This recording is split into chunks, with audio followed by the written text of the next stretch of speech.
Cerca Teleeuropa sul tuo Play Store o Apple Store e scarica la nostra app. Disponibile per tutti gli utenti Android e Apple.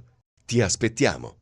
I dipendenti comunali tra ferie, permessi e congedi sono assenti dal lavoro per gran parte dell'anno. Il primato italiano spetta all'Ocri a guidare la classifica dei capoluoghi di provincia, invece è Cosenza. Vediamo.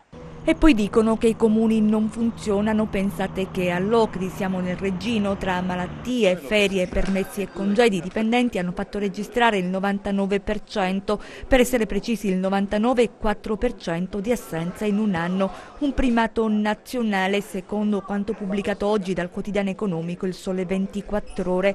Tra i capoluoghi di provincia a guidare la classifica, a dire il vero un primo posto che fa poco onore è Cosenza, con una media di 65 giorni di assenza in un anno. Segue Reggio Calabria con 59 giorni di assenza, occupando il quinto posto nella classifica. Poi Catanzaro con 51 giorni di assenza in un anno e un piazzamento al 56esimo posto. Crotone 46 giorni di assenza in un anno, 85esimo posto in classifica nazionale.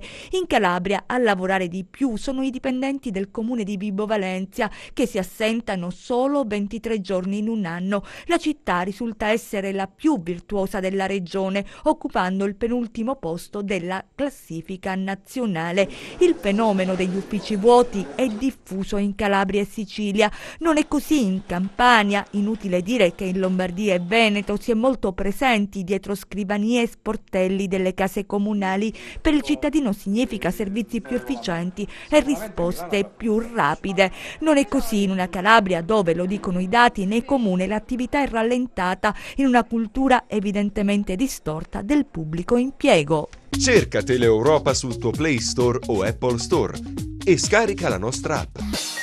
Disponibile per tutti gli utenti Android e Apple. Ti aspettiamo!